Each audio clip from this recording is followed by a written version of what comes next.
Yeah, just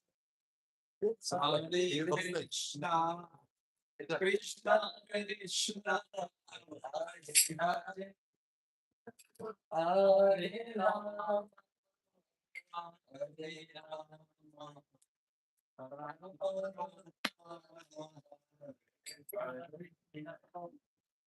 Hare Krishna, Hare Krishna, Krishna Krishna, Hare Hare Rama,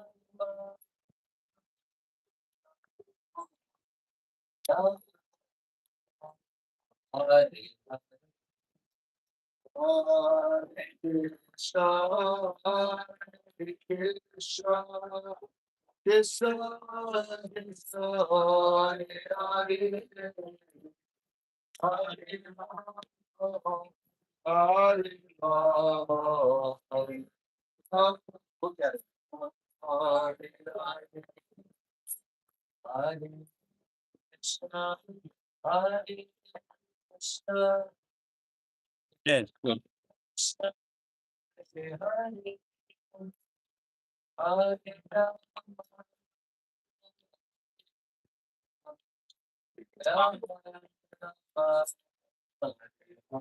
Like Hare Krishna, Hare Krishna, Krishna Krishna, Hare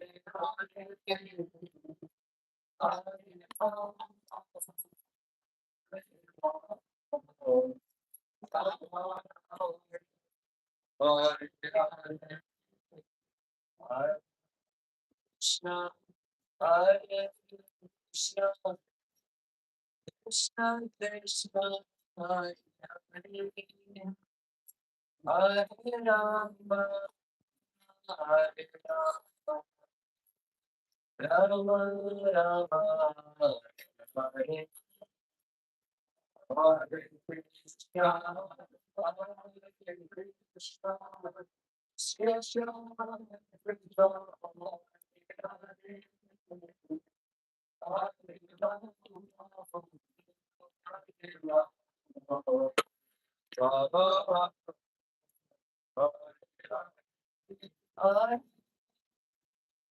Krishna, Hare Krishna, Krishna Krishna, Hare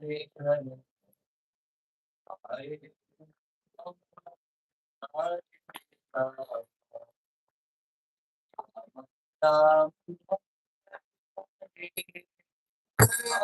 Hare Krishna, Krishna Krishna, Hare Hare, Hare Hare, Ram,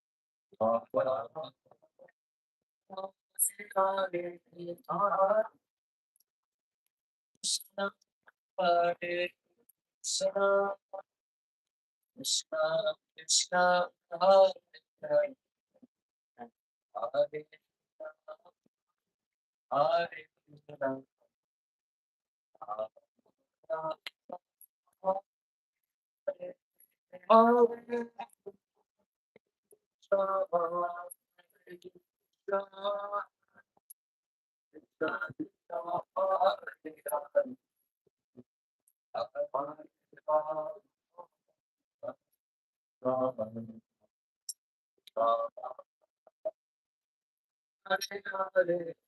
Hare, Krishna, Hare Krishna, Krishna Krishna, Hare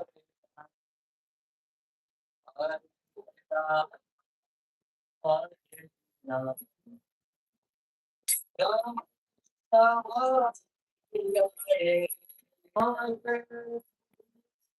Krishna, Hare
Hare Krishna, Hare Krishna,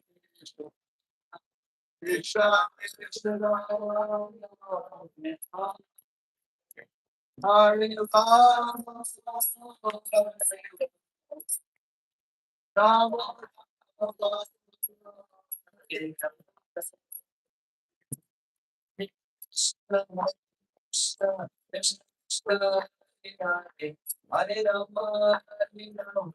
Rama,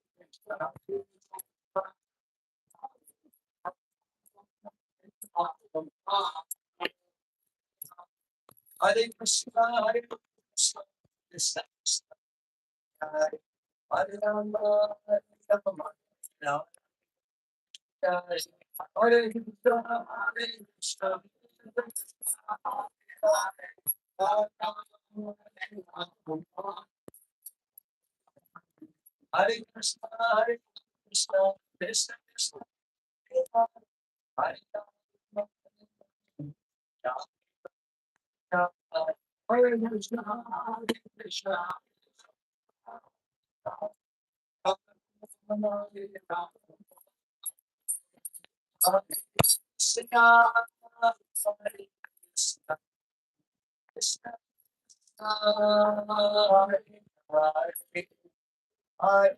Rama, Hare Rama, Rama Hare Hare Krishna, Hare Krishna, Hare Krishna, Hare Krishna, Krishna Krishna, Hare Rama, Hare Krishna, Hare Krishna,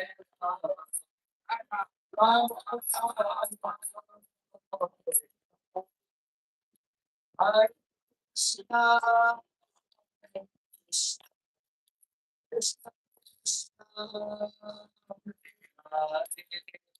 Hare Rama,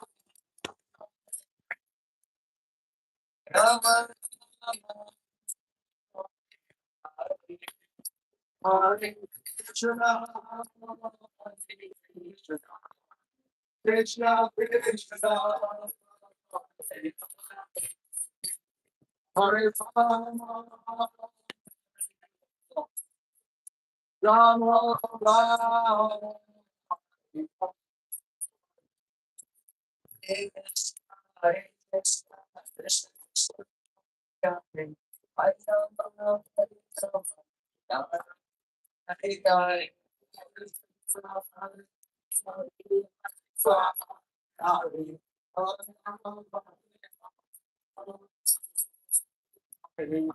Krishna, Krishna Krishna, Hare Rama, Rama Rama,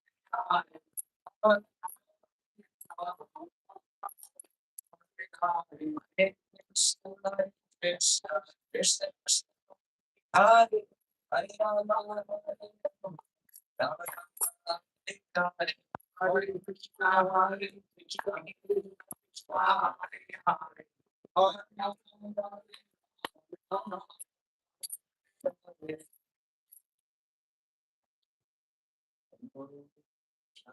John, shall we say Prabhu? Sure. That would be great. Beautiful. Here, here.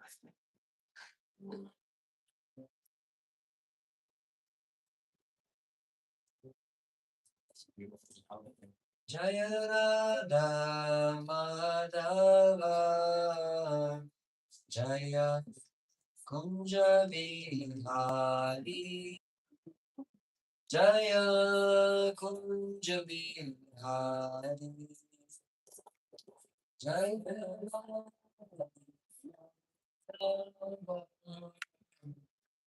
Jaya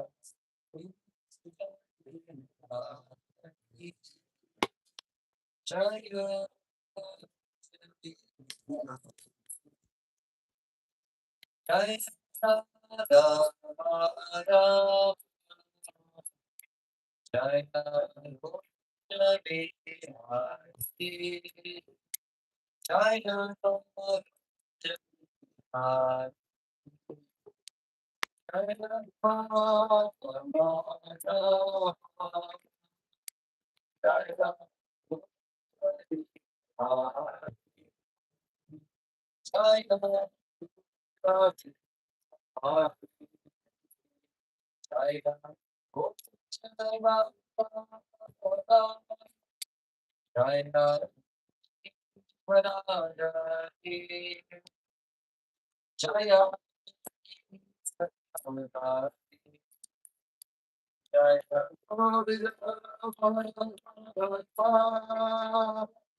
Jaya Radha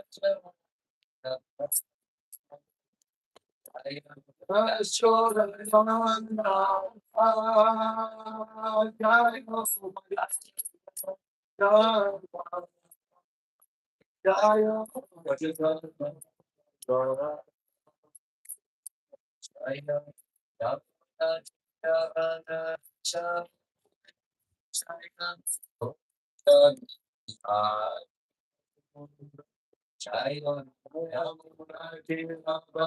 Vihari, Jaya Kunja Vihari,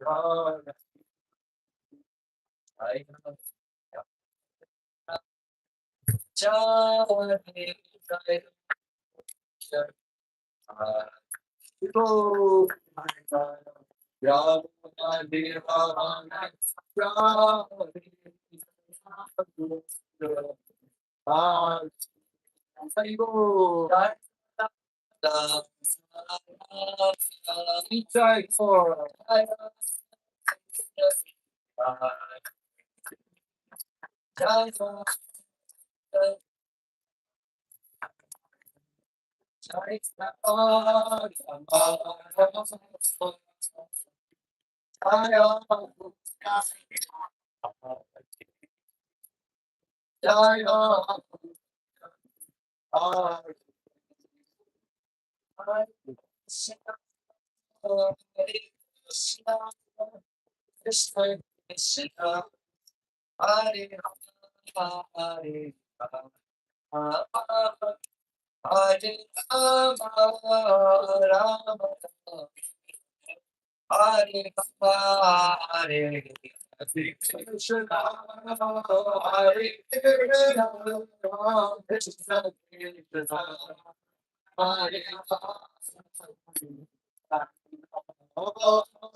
Hare Krishna, Hare Krishna, Krishna Krishna, Hare Hare,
Hare Rama, Rama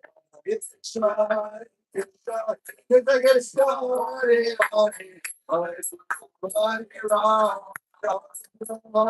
Hare, Hare Krishna, Hare Krishna, Krishna Hare Hare.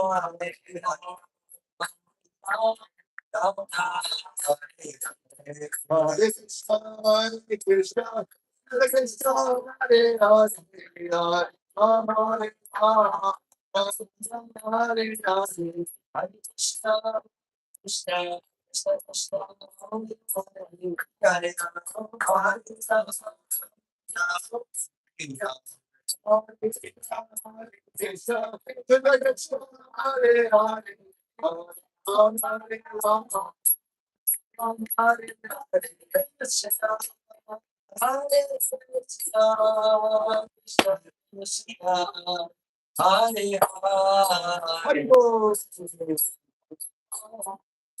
Rama, Rama Krishna, Krishna, Krishna Krishna, Hare Hare, Hare Rama, Rama Hare Hare, Hare Krishna, Krishna, Krishna Krishna, Hare Rama, Rama Hare Hare, Hare Krishna, Krishna, Hare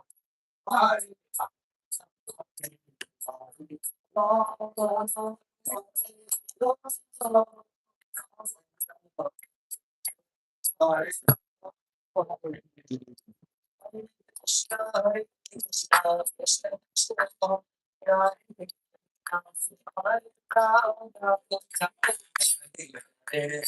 Krishna, Krishna Krishna, Hare Hare, Hare Hare Rama, Rama Hare Hare, Krishna Hare Krishna, Krishna Krishna, Hare Hare Krishna, Hare Krishna, Krishna Krishna,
Krishna Krishna, Hare Krishna Krishna, Hare Krishna,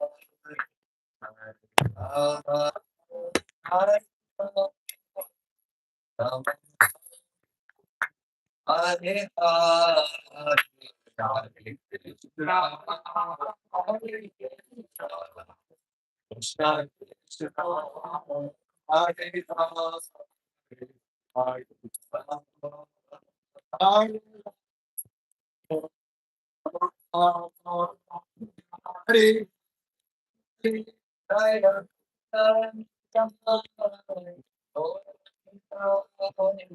Gauranga, Hare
Tulsi, so nice when you're here.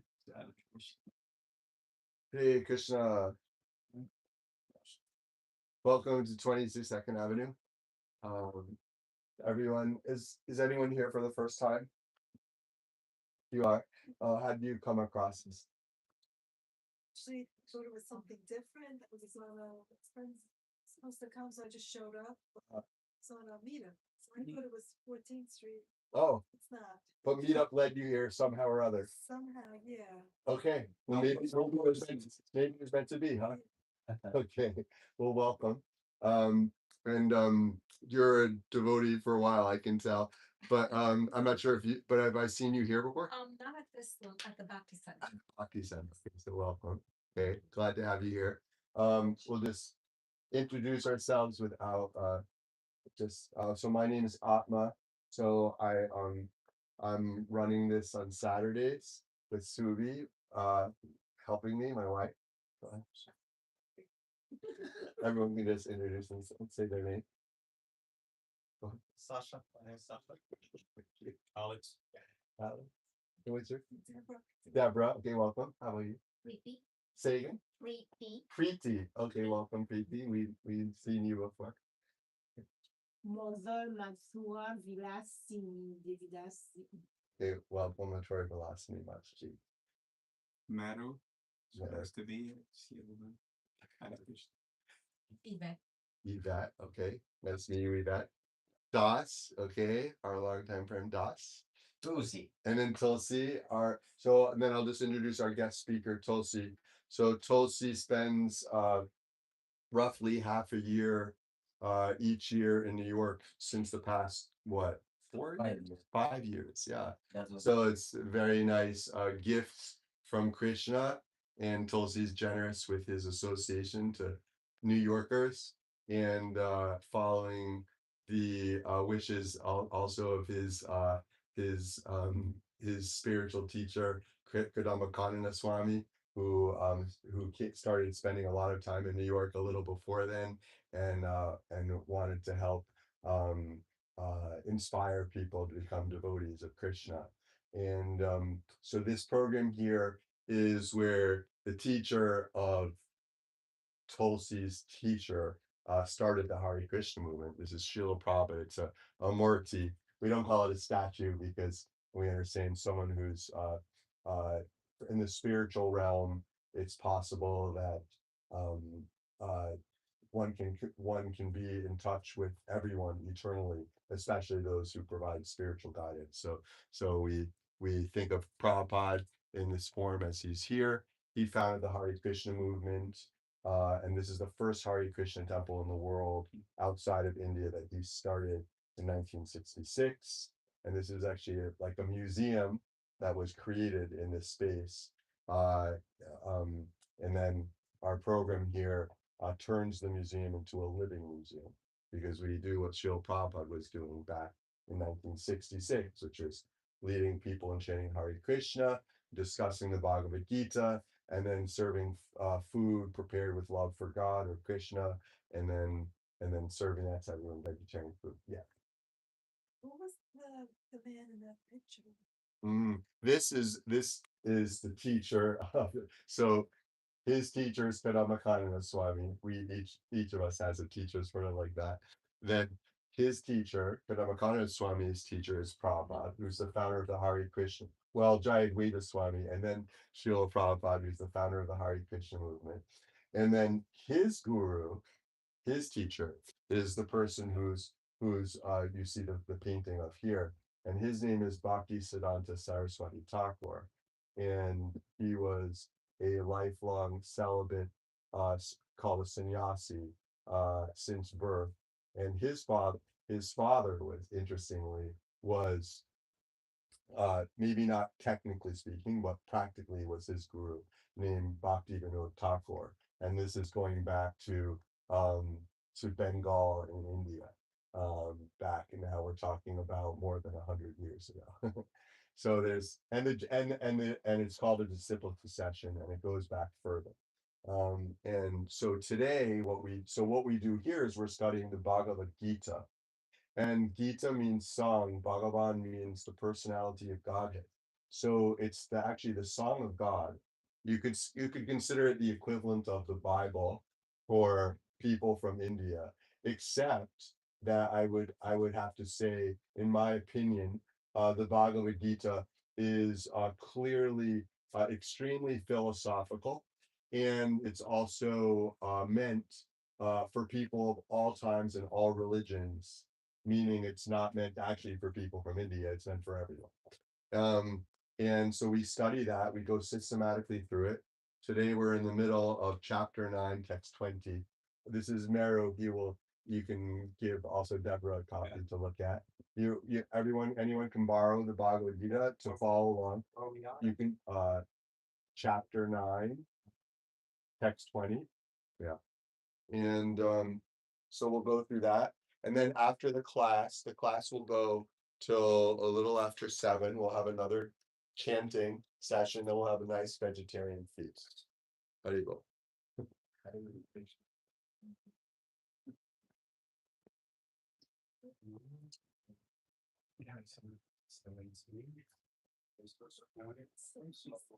Tulsi Prabhu will be reading.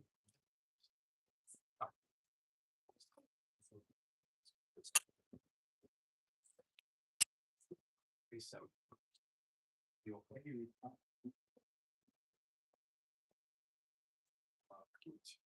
Anybody else need a copy?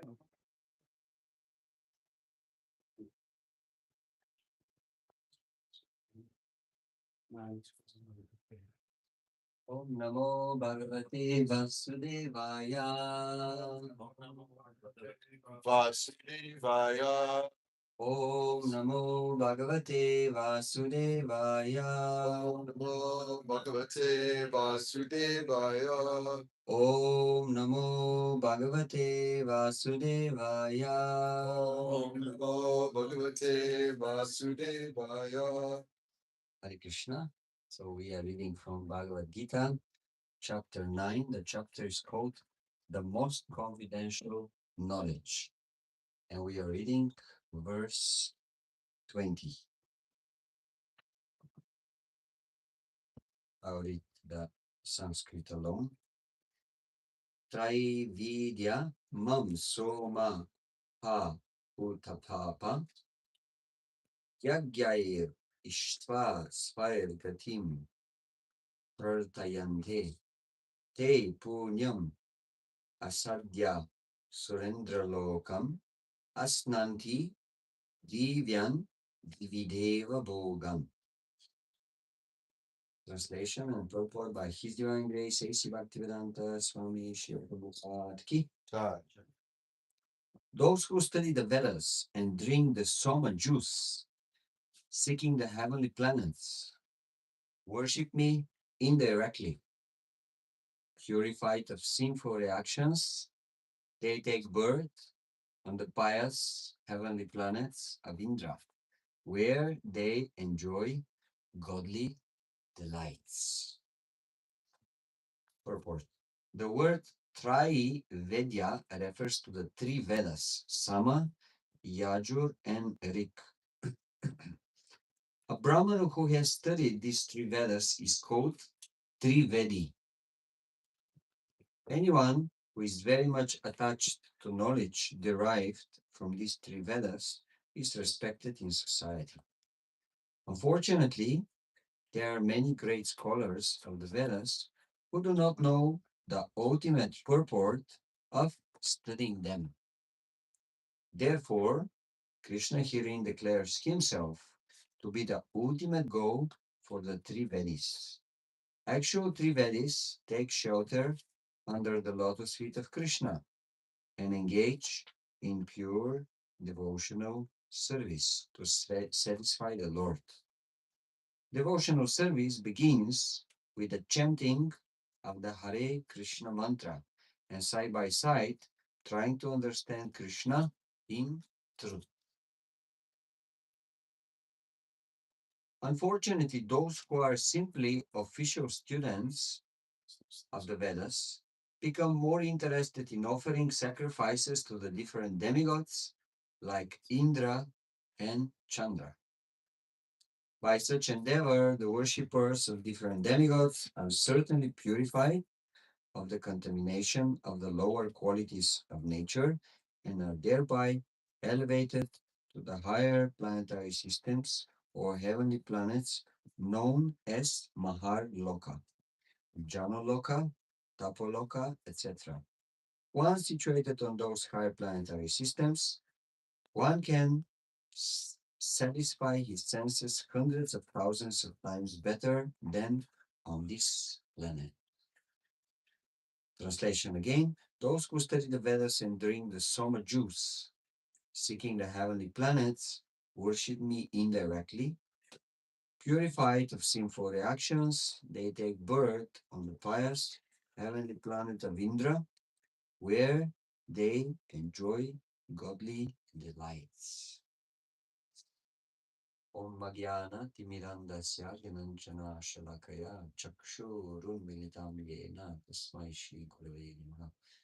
Jaya Shri Krishna Chaitanya Prabhu Nityananda Shri Advaita Gadadhar Shivas Adi Gaura Bhakta Vrinda.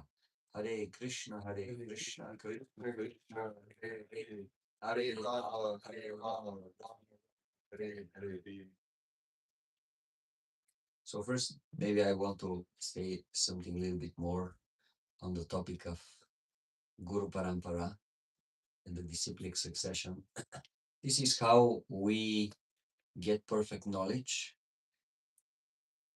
In the world around us, we get knowledge through our senses, our eyes, our ears, our tongue, our sense of touch, skin. But all these senses are giving us imperfect information because our senses are very much limited. Like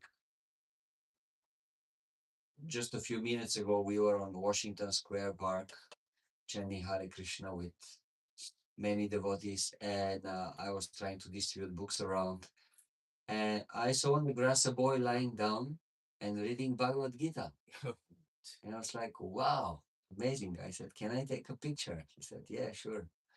So I got a very nice picture how he's reading Bhagavad Gita. But then he said, I just started reading it. I'm on page 8, but I already have questions. Can I ask? So yeah, I sat down and we had a nice conversation. Maybe half an hour we spoke about Bhagavad Gita. And one of the points that came up is that we are trying to understand what is good and what is bad, and we are trying to understand the world around us through our senses. But they are so imperfect. Like, for example, when it comes to colors, we scientists say we actually perceive maybe only 1% of the existing colors around ourselves. When it comes to sound, our ears are perceiving very small spectrum of sound. There are so many sounds we cannot actually perceive with our ears. So like that, which each of our senses, because of the limitation of the senses, we cannot actually understand what is the reality around us. And Vedic knowledge is given by something which is known as Guru Parampara or disciplic succession. The knowledge is coming from a perfect source, which is God Himself, Krishna, and He is giving the knowledge to another great personality, Brahma. He is giving it to another great personality, Vyasa, Narada, then Vyasa. So like that, the knowledge gradually is coming down, coming down, coming down, and it's coming to us. So because all those people are pure personalities, they don't have any selfish motivation, they don't change the knowledge. They don't add anything and they don't take out anything from this knowledge. And in this way, the knowledge comes as it is to us. An example is given in India. Now is the mango season and people are eating lots of mangoes. But when the mangoes becomes very, very ripe and they're on a high tree, how you're going to get them down? If you just throw a stone or a stick, they'll fall down and they'll just smash themselves on the ground. So what is the system? Few people go on the tree, one person take out the mango, gives it to another person, he gives it to the next one, he gives it to the next one. And in this way, the mango comes to the ground perfectly, what is the word? Preserved. Yes. So this is how also spiritual knowledge can be transmitted through disciplic succession or a chain of perfect personalities. And now here in chapter 9, we have few interesting discussions going on. The first important topic discussed in this chapter was the amazing nature of the Lord. Krishna was saying, Pashame Yoga Maishwaryam, just see my mystic opulence, mystic power, inconceivable power. And we were hearing how the Lord is so special because he's everywhere, everything is acting under his control, under his guidance. And at the same time, he is aloof from the whole creation. So he has the greatest business in the world. There are so many businessmen around with the big companies. Yes. But in order their companies to run, they are working very, very hard day and night, isn't it? There are so many people, and these people are working, and they themselves are working, and they're constantly thinking about their business. And even if they become little bit inattentive, the whole thing can just collapse. And Krishna, he is the greatest of all businessmen because he is running the whole material world, the whole material creation. And still, he was saying, although I pervade, and although I control, and although I maintain the whole universe, still I'm apart from this.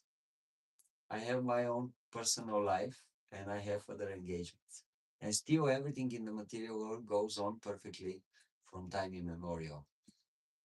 So, this is what Krishna was explaining. And Srila Prabhupada says Krishna is just like uh, a king who is running the whole kingdom, but we don't expect to see the king present in each and every place. Rather, through his potencies, through his people, he is running the whole kingdom. At the same time, he as a person is situated only in the castle. So this is not so easy to understand. In fact, we can never understand it completely, but still we are getting some idea how great is the Lord. He can do these two things at the same time. Maintain the whole material creation and at the same time be aloof in the spiritual world. And then Krishna proceeds to explain how when he explains his greatness, different people react in a different ways. Some accept the greatness of Krishna and some reject the greatness of Krishna. Some people, they say, yes, I believe this is true, and I'm ready to support God in his godly work, and let me be one of the good guys and cooperate with the creation and live in a harmony with this universe. And there are other people, when they hear this information, they say, no, this is just like mythology. It's not true. I don't believe in this. There are no laws in the material world.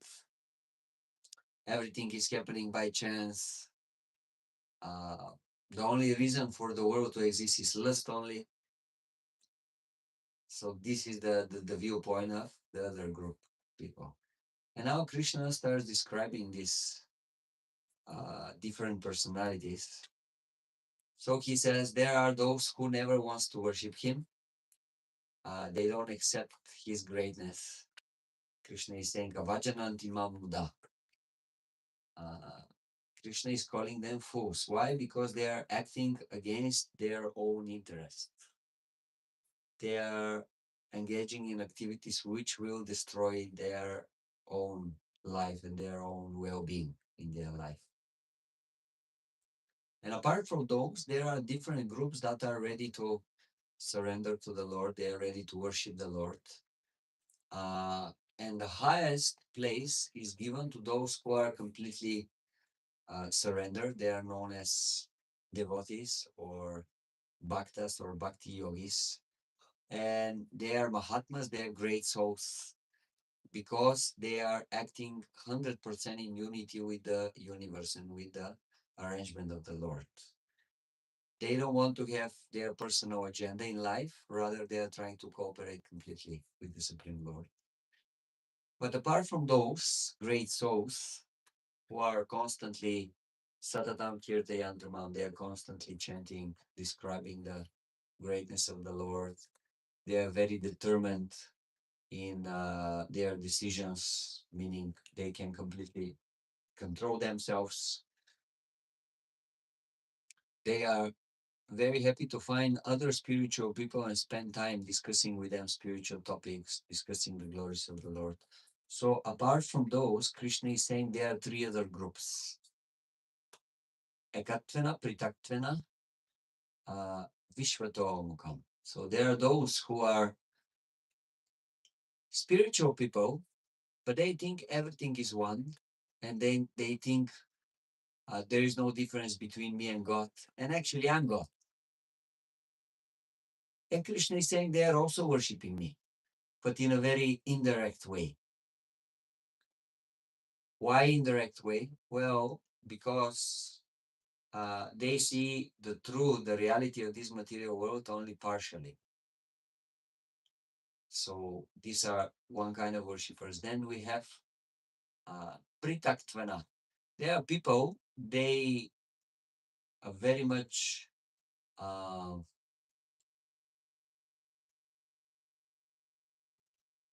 they find some object in this material world which they want to make godly.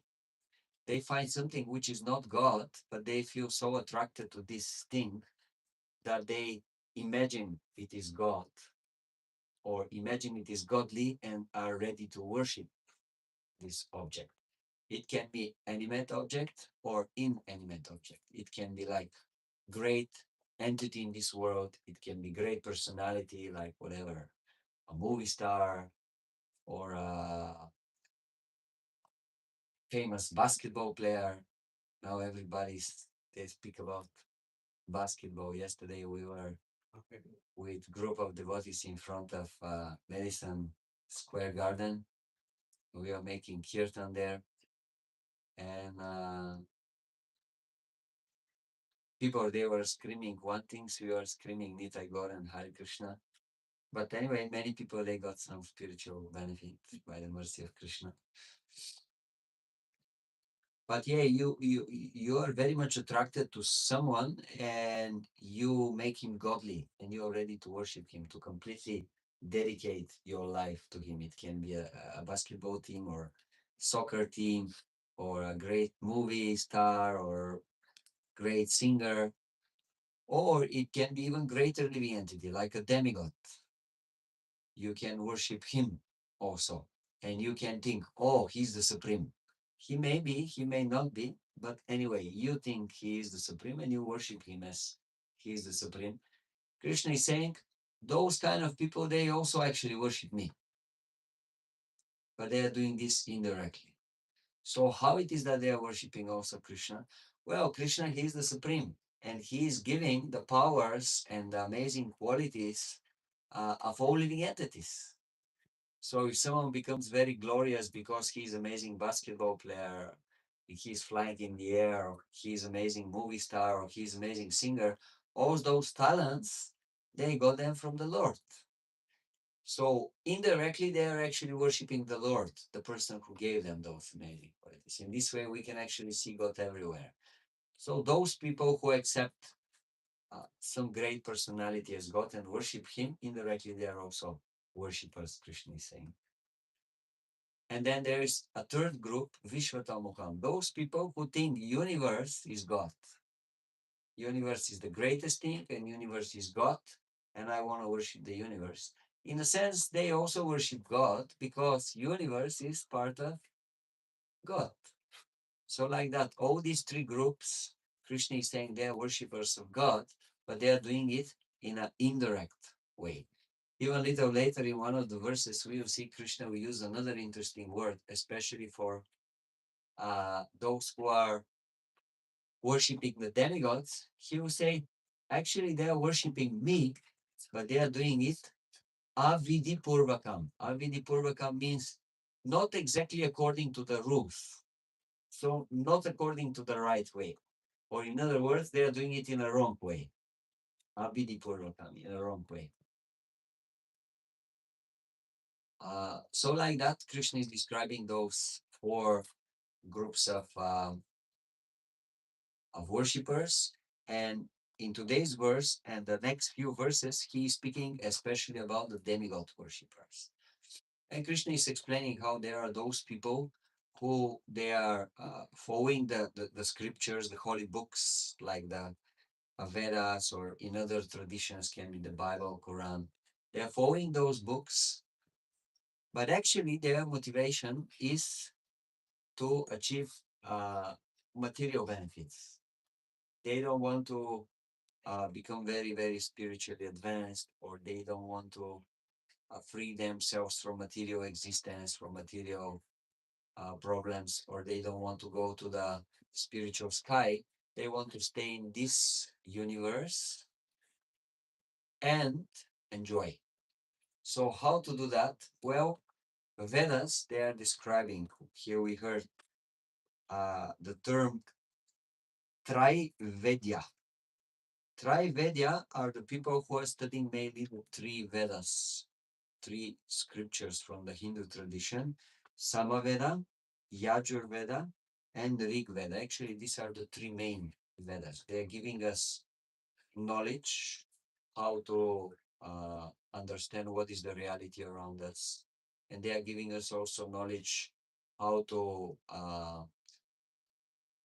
perform the different spiritual rituals, how to do the whole thing, how to attract a great personality to appear a demigod, and then how to offer a certain prayer so that he becomes happy, satisfied, and gives us blessing. This is the knowledge that these three Vedas are giving us. So those people, they just want to go to Svarga, to the paradise. Paradise is placed in this material world, in the higher parts of the universe, where we can enjoy much more than here. Why? Because the body has a better capacity. Again, it's a limited life. It's not completely spiritual existence where you don't have anymore any boundaries. You may eat, you may not eat. You may sleep, you may not sleep. You may live as much as you like. Your body will never die. You never become old. You can be present in one place, or you can be present in many places at the same time. You are not in any way entangled by the laws of this material world, like time and space. You can just imagine, and you can be immediately in Los Angeles, or you can be both in New York and Los Angeles at the same time. This is what's happening in the spiritual world. But in the heavenly realms of this material universe, still we have many, many, many uh, boundaries, and we cannot enjoy completely. But still, from our perspective here on Earth, if we see how living entities are living in these places, it will be like, wow. For us, it will look like they have eternal life. They are always completely happy and blissful. They don't have any problems. From our perspective, it will be like this. So there are many, many people in this world who want to go to this place. As far as Bhagavad Gita concerned, Bhagavad Gita is advising us not to go to the heavenly planets, but rather to go to the spiritual world, because this is the place where you can completely solve all your problems. It is just like this. You have a friend, and your friend is telling you, oh, I can bring you to one party. It's amazing party. You have never been to such a party. You can get anything you want on this party unlimitedly. What do you want? You can drink, you can eat, you can enjoy, you can dance. Whatever you think of, you can get it there on this party unlimitedly. But there is only one problem. Do you know what is the problem? Those who go on this party, at the end, they just kill them. Are you going to go on this party? What do you think? No. Why I have to go to a party where I can enjoy, and then a few hours later they'll kill me? Why I have to go to such? Tell me about the party where I can enjoy, and then they won't kill me at the end. This is the real deal. But actually, in the material world, this is what's going on. You can be on Earth, where relatively we have some very nice experiences, but we also have some troubles. Or you can go on the heavenly planets, where relatively you won't experience much difficulties in life. Rather, you will mainly experience happiness. But still, at some point, your time will be over. And certain authorities will come and will say, hey, your time is out, and now you gotta fly back to Earth. We are sending you back. And we will come here, and again, we have to work and go through difficulties. So like that, it's one circle. It's called samsara, the life of birth and death. So if we are really intelligent, Bhagavad Gita is saying, we will, instead of just trying to go up and down in this universe, we will try to transcend this and we will go directly to the spiritual world, place where there will be no problems anymore. That's why spiritual world in Sanskrit is called Vaikunta, place where there are no any problems, any difficulties, any suffering. I want to speak a little bit more about one sentence that Srila Prabhupada says in the purport.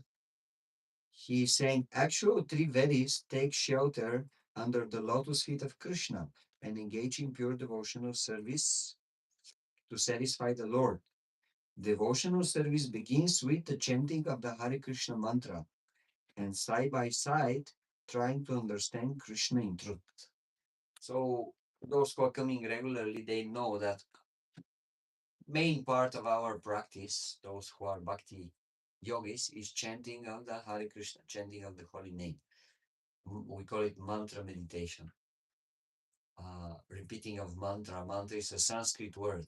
Man means manas, mind, and trayate means to free, to liberate. So mantra has the power to free our mind. In other words, we will stop to identify with matter, with the material reality. We will start to identify ourselves with spiritual beings coming from the spiritual world who wants to go back again in the spiritual world. And what is the process? The best process for this age is chanting the holy names of the Lord. There is no difference between the names of the Lord and the Lord himself. And because he is the purest personality, when we are repeating his names, we are associating with the purest personality through his name. So we become also completely pure. So that's why it is said this is very simple but very, very potent practice for this age. And there are many of us who are practicing this from quite some time, and still it is not always easy. It is simple, but it's not easy. And I would like to speak a little bit more about how we can improve our chanting experience, how we can do this in a better way, if you allow me. I'll take maybe another 15-20 minutes. So there's a nice book of one of our gurus, His Holiness Sachinandana Swami. He is explaining that when we are chanting, if you want to have the best experience from the chanting of this mantra or any other mantra, the principle is the same, but we are speaking especially about chanting Hare Krishna. We have to align three things in our process of chanting. First, we have to align our body, then our mind, and our heart with this process of chanting. To align our body means we have to first take a proper position so that our body is not creating disturbance. So normally this would mean sit straight. Yes, all the yogis, they sit straight.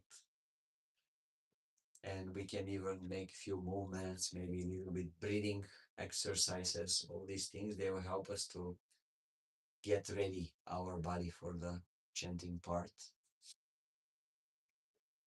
Then we have to pronounce the mantra very clearly, and we have to hear the mantra. All these things, they are connected with the body. How we are repeating the sound and how we are hearing properly the sound. So this is in terms of aligning the mind. Then, in terms of the body. In terms of aligning the mind, we can repeat the mantra, but actually our mind can be somewhere else. Very often we are doing many things, but our mind is somewhere else. And sometimes we go through experience, but we are not happy because the place where we are experiencing the experience is in our mind. And if our mind was somewhere else, we cannot actually enjoy the situation. Is it so?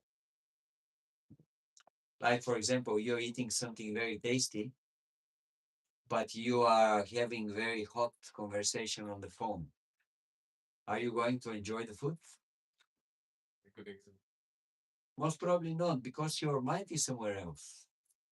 Your body is accepting the food, but your mind is not thinking about the food, thinks about some problem, something that you have to solve.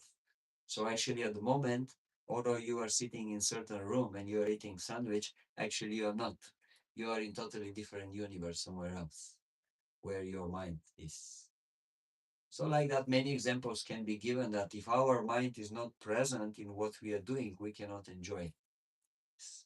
And that's why when we are chanting, it is important to try to focus the mind on the chanting.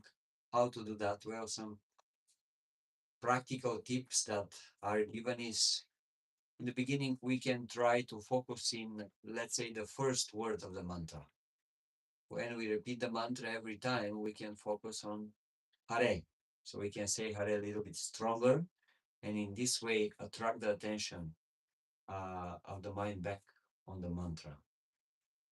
And if we do that, actually, we may see that the mind can go so fast to another place. Once we say once the mantra and we are focused on the first Hare, until we finish the mantra, which takes maybe what, more than 4 or 5 seconds, 10 seconds, we can see that actually the mind is already start going again somewhere else and thinking about other things. And then when the next Hare comes again a little bit stronger, we just remember, oh, wait a minute, I have to focus on the mantra. So it's so easy for the mind to go somewhere else. But Bhagavad Gita is saying, Yato yato nischalati mana chanchalamasstiram tato niyamaitat atmanyeva vashamnaya. Wherever and whenever the mind wanders because of his unsteady nature, the yogi should bring it back and focus it again on the self. In this case, on the mantra. So like that, we can practice. We can also sit down in front of picture of Krishna, and while we are chanting, we can look at Krishna. This can also help us. Or we can take Hare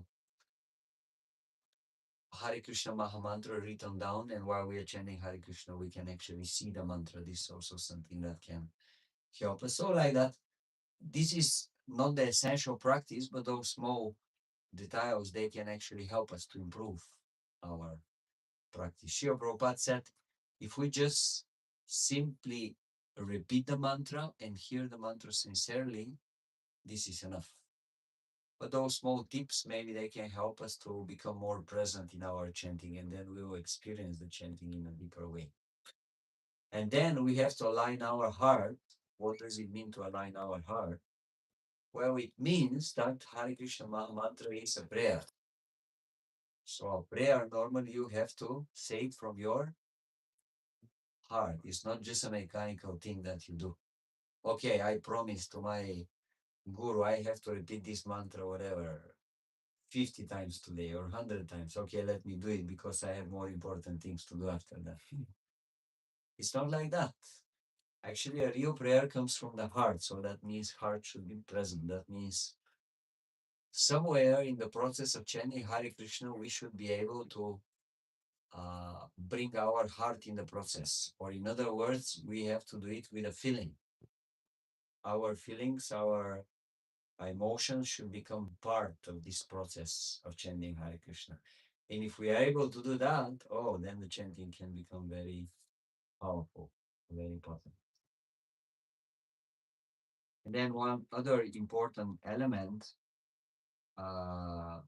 which is explained in this book and also on the pages of Bhagavad Gita, like in today's purport, Srila Prabhupada says, again,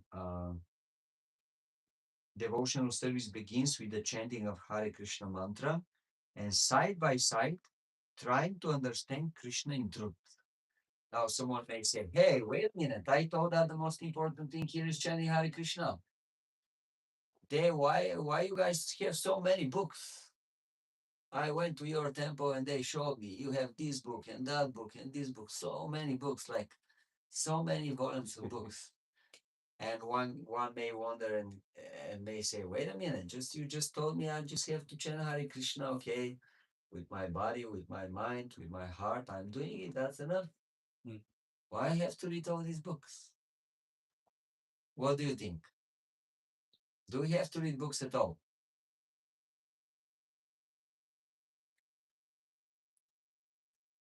So Any thoughts? just have to submerge ourselves in spiritual vibrations, the one that keep our mind on God. We have to submerge. Yeah, I'm just chanting Hare Krishna. I have to study. I mean, I have studied so much when I was at school. Now I don't want to study anymore. Now I want to be a spiritual person. Why I have to study? Because the world takes us away, and the more we submerge ourselves in spiritual, like not concepts, but the teachings about the tradition, about that keeps us that vibration. That's Spiritual concepts, spiritual teachings will help us in the chanting. Okay, yes, that is there. like you teaching us now. That's similar, explaining how to chant properly. Okay. Something else someone wants to share? To get inspiration. To get inspiration for chanting. Okay, yes, definitely. By reading certain parts of the books, we can become very inspired to chant or to continue chanting in the future. Otherwise, we may lose enthusiasm at some point. Very good. Yes. uh, because you're not going to be able to concentrate on the holy name, let alone chant with devotion, unless you have conviction about the purpose of it. Because you're just describing how to chant, you need to pay attention. So how are you going to pay attention if something else is more important to you? So to for the chanting to be most important to you, you have to understand why it should be most important to you. So you have to study philosophy coming from the Supreme Lord, and then and consistent with that rationale, it's not surprising that Srila Prabhupada said, "Please do it." Very nice. Yes. Our identity may stay still material, and we feel that material things, material world is much more important than our spiritual side. But the more we develop and we get spiritual knowledge, we become convinced that no, wait a minute, actually, I'm a spiritual being. And okay, I have a little bit material experience now, but actually, I'm a spiritual being. So we become more convinced that we have to invest more and more of our time and energy into spiritual development, spiritual practice. Yes, very good. Someone else wants to say something? If we study the book so we can explain it to others. We study the book so that we can explain to others. Yes, definitely. How are you going to explain something if you don't know what you are explaining? Yes. Srila Prabhupada said, chanting Hare Krishna is enough. But to become convinced that you have to chant Hare Krishna, I wrote all these books. They have to convince us, to make us strong believers in the idea that just by chanting Hare Krishna, we can achieve complete perfection in life. So yes, by studying the books, we can understand few things. First, we can understand that we are spiritual beings. We are not matter, and this should makes us enthusiastic to make a spiritual endeavors in our life. So that's one thing. Second, by studying the books, we understand the position of Krishna, the greatness of Krishna. The more we read about Krishna, the more we understand how great he is. And the more we understand how amazing and great he is, we will be inspired to render service. When we like someone, when we know someone deeply and we see he has amazing qualities, naturally we want to serve him. Naturally, we want to do something for him. So, like that, the more we read and the more we understand about Krishna and his amazing qualities, his amazing character, how much he is caring and loving to each and every living entity, we become enthusiastic to serve him, to do something for him. This is second important thing we learn from the books. And then by studying the books, we can understand the real nature of the material world, material existence. Bhagavad Gita is saying dukkha yamashashvatam. We understand it's a temporary place. Even if we situate ourselves very well in this material world, we cannot stay forever. At some point, we gotta move on, isn't it? Even if we have the best possible position, even if we are the richest people in the world, at some point we have to move on. We cannot stay here. And also, from time to time in this material world, bad things happen even to good people. Do you agree with me? Yes. Even if to the best people, sometimes bad things are happening. Why? Because Bhagavad Gita is saying, Bhagavatam is saying, this world is padam padam yadvi padam. On every step there are dangers. So even if you try to be a good guy and follow all the laws, sometimes bad thing can happen. Like even the good people, they become sick sometimes, isn't it? It just happens. This is the nature of this material world. So like that, all these things we can learn from the books. And the more we understand this philosophy, the more we understand reality of this world, the more enthusiastic we'll be to go back to the spiritual world. And how to do this? By chanting Hare Krishna, Hare Krishna, Krishna Krishna, Hare Rama, Hare Rama. So like that, these verse explain few things, explain how their personalities who are very learned in the spiritual books, but actually their goal is just to stay in this material world. But Krishna is advising us that much better is to transcend this world and to go back to the spiritual world. And how to do this? By rendering devotional service to Krishna. And the best way of rendering devotional service is to chanting this Maha Mantra, chanting the names of God. And this is the recommended process for spiritual advancement in this age, in Kali Yuga. And to be able to do it in the right way and to be able to experience the happiness from this process, we have to be focused when we are doing it. So we have to align our body, align our mind, use our heart, use our feelings into the practice. Chanting Hare Krishna is a prayer, is not just a mechanical process. And the more we have knowledge, the easier it will become, and we'll be more determined to achieve perfection in this spiritual process. Thank you very much. Hare Krishna.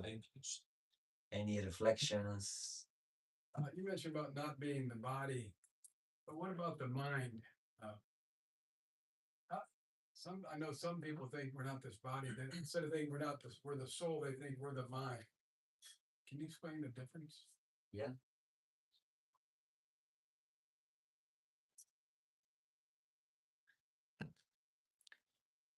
It is not so easy to understand you are not this body. That's why we see so many people out there thinking they are these bodies and they are ready to work so hard just for the pleasure of the body. And they don't really have idea to feed their spiritual soul, to feed themselves. Srila Prabhupada gives very interesting example. It is just like you see a drowning man and you want to help him and you go to him and you take out his t-shirt and you start screaming, I saved him, I saved him, I saved him. But actually you didn't. You just saved his outer dress. So in the same way, we have to take care for the body because the body is like a machine. Like we take care of our cars to use them. So we take care of the body to use the body. But we should understand we are not this body. We are the spirit inside. But we have two bodies. We have a gross body, what we see, and we have the subtle body, which is the mind. So now many people who are on the spiritual path, they will say, of course, I don't identify with my body. I know I'm different from the body. But on a subtle level, they will identify with their ideas about life. And those ideas, they are also not we. They are not the spiritual being.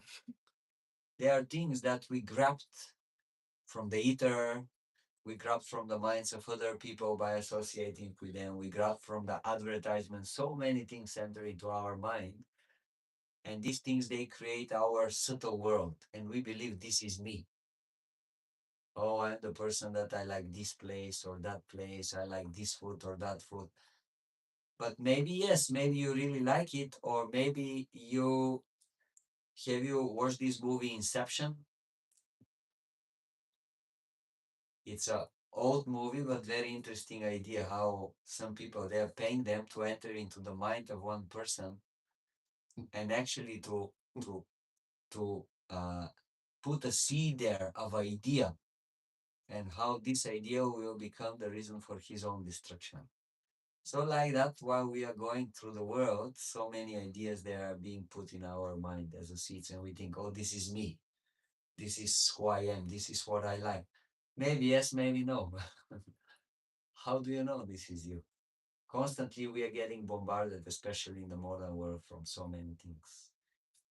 So yes, to understand that you are not even not all these subtle ideas, subtle concepts, so certain beliefs, you are even something different from this. This is very, very difficult.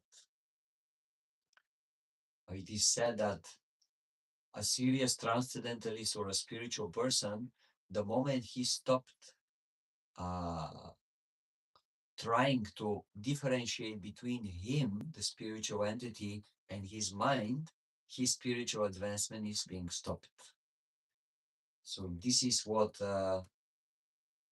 we learn from all the great practitioners of yoga, spiritual teachers.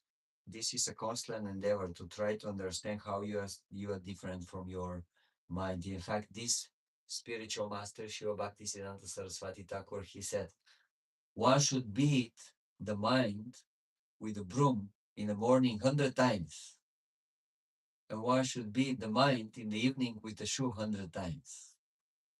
What is the meaning?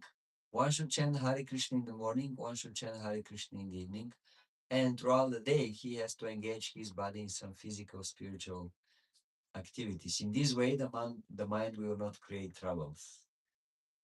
But if we just leave the mind to do whatever he likes, it will be very, very difficult. Another example is given in Bhagavatam. The mind is compared with a wild horse. So the very expert horseman, he goes on the top of the horse and leaves the horse to do whatever he likes in the beginning, whatever he likes. But he observes very carefully the nature of the horse, what the horse likes, what he doesn't like. And then very gradually and very attentively, he starts to make the horse under his control. So the Krishna is advising that to control the mind is the most difficult thing. Krishna is calling the mind in 11th canto of Bhagavatam the emperor amongst all warriors, the most difficult one to conquer.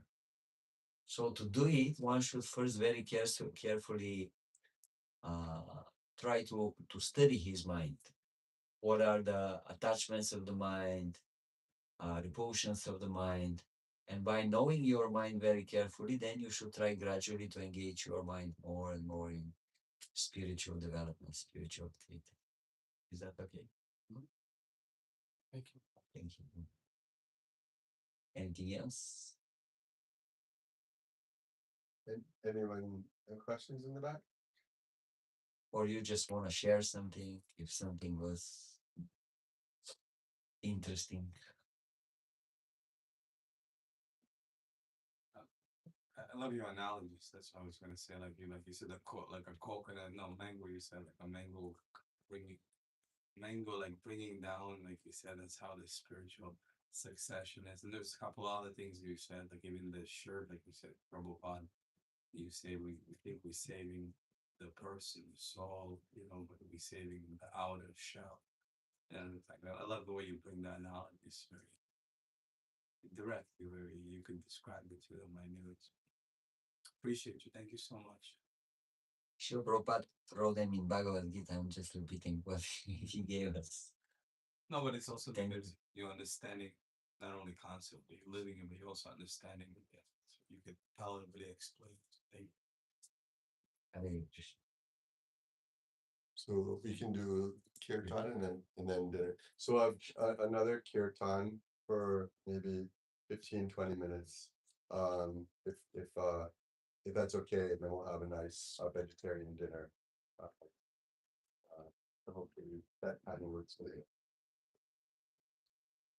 Got it. Thank you. Okay. So we are thinking about chanting Hare Krishna. Let's chant Hare Krishna. Yeah, let's do it. If you want, you can, Deborah, if you want, you can come a little closer. Oh, you want to, why do you sit in this chair? Because I'm gonna sit, I'm gonna play the drums, so I'm gonna be on the floor.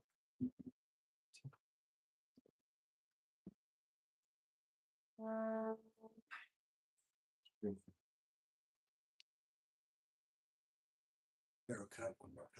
Yeah. Maybe two.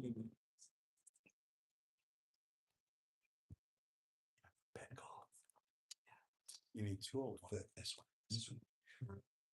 Thank you. Yes. Thank you.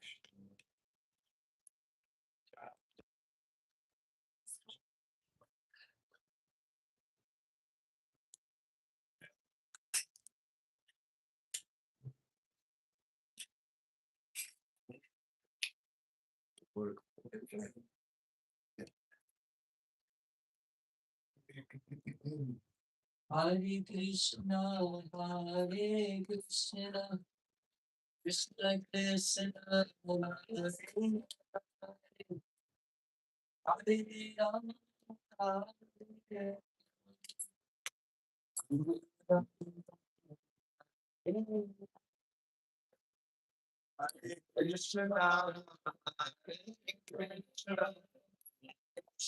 Krishna, Hare Hare Rama, Hare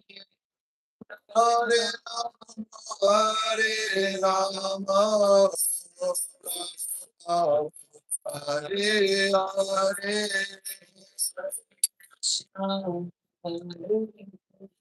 Krishna, Krishna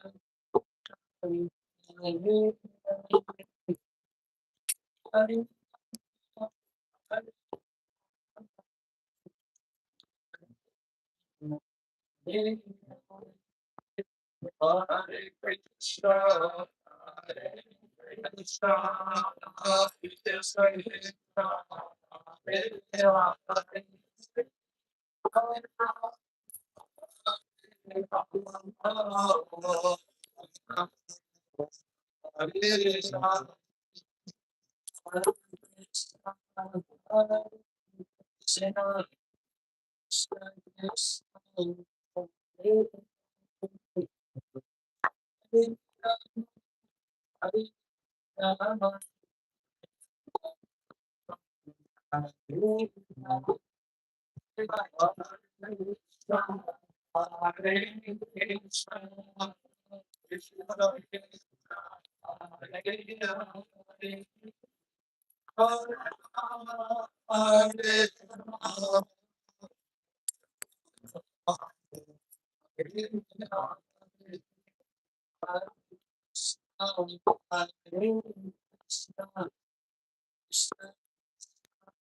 Krishna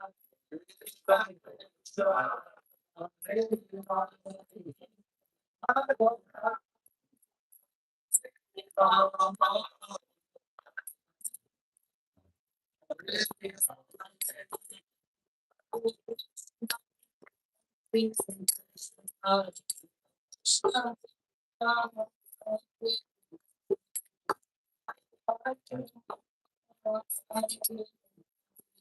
Hare,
Hare Krishna, Krishna Krishna, Hare Hare, Hare Rama, Hare Rama, Hare Krishna, Hare Krishna, Hare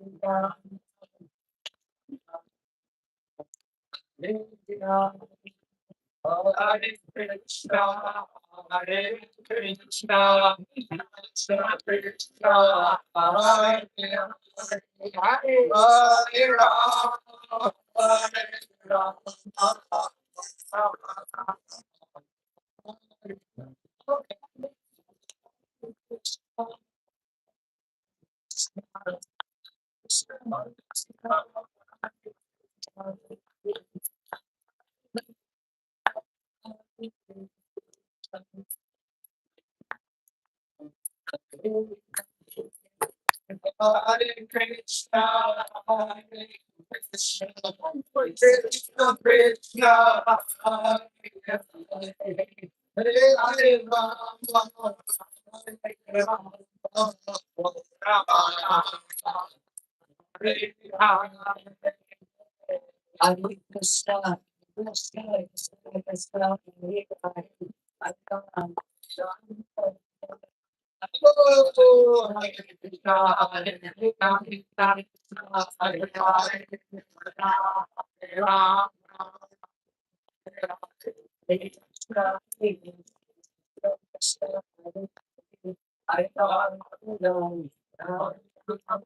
Hare Krishna, Krishna Krishna, Hare Hare, Hare Rama, Hare Rama, Hare Hare. Hare Krishna, Hare Krishna, Krishna Krishna, Hare Hare, Hare Rama, Hare Rama, Hare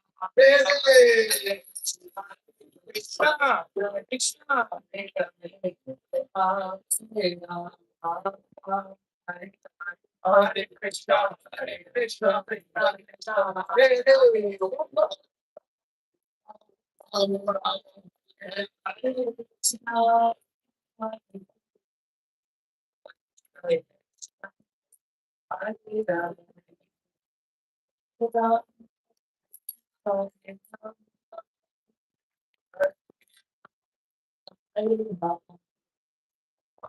Krishna, Hare Krishna, Krishna Krishna, Hare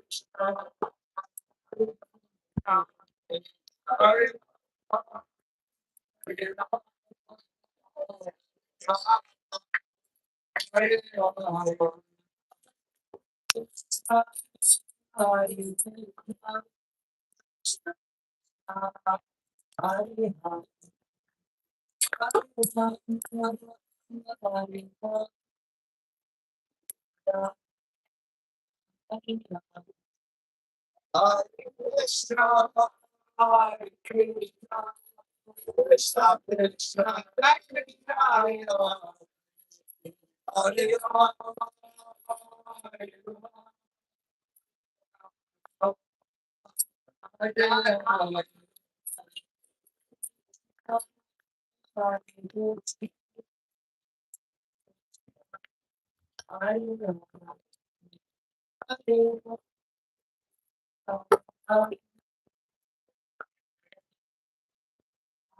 Rama, Hare Krishna, Krishna Krishna, Krishna Hare Rama, Hare Rama, Hare Rama, Hare Rama,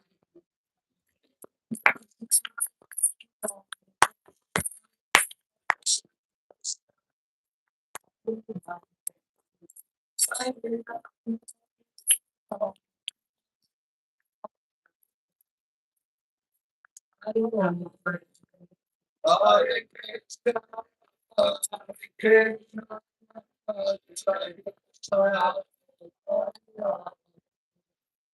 Hare Rama,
Srila Prabhupada keep Jai, 26 second you're the first Hare Krishna temple. Okay. Jai. Tulsi Prabhu ki. Rama Ramakana. Kadam Oh.